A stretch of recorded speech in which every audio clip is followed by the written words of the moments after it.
ከጆን ዳንኤል ጋር ሪሌሽንሺፕ ውስጥ ነበርኩኝ። ግን ሪሌሽንሺፕ ውስጥ ሆነን ጸባችን ነበር የሚበዛው። በጣም ነበር የሚያሰቃይኝ፣ በጣም ነበር የሚመታኝ። አሁን ትናንትና ደግሞ አካውንቴን ባን አድርጎታል። ከ2 ሚሊዮን በላይ ተከታይ ያላት ጃኒ ገብሩ አካውንቷ ባን የተደረገው ምክንያት ጆን ዳንኤል ነው ብላ ምክንያቷን እየሰጠች ትገኛለች። እኔ ያልገባኝ ነገር ግን አንድ ነገር መናገር እፈልጋለሁ። ይህም የሆነበት ምክንያት ምን መሰላችሁ? እንዴት አካውንቷ በሷ ፕራይቬት አካውንት አይደለም ወይ?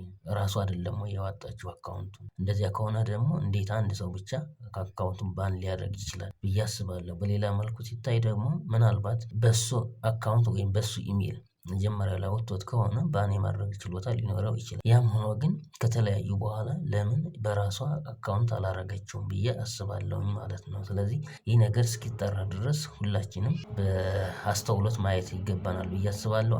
አንዱን መኮነን የለበትም። ስለዚህ ማንኛውም ነገር በፍቅር ላይ ያላችሁ የተለያየ ነገር ልትሰሩ ትችላላችሁ፣ የምትለያዩም ላይመስላችሁ ይችላል። ነገር ግን እንደዚህ አይነት አካውንት ላይ የራሳችሁ ቢሆን ተመራጭ ነው ብዬ አስባለሁ። ከተለያያችሁም በኋላ በራሳችሁ ኢሜል ወይም በራሳችሁ ስልክ መሆን አለበት ማለት ነው። እንደዚያ ከሆነ ማንም መጥቶ ያውም አንድ ሰው ሊያዘጋው አይችልም ብዬ አስባለሁ። ይሄ የኔ አስተያየት ነው። እንግዲህ እውነታውን ፈጣሪ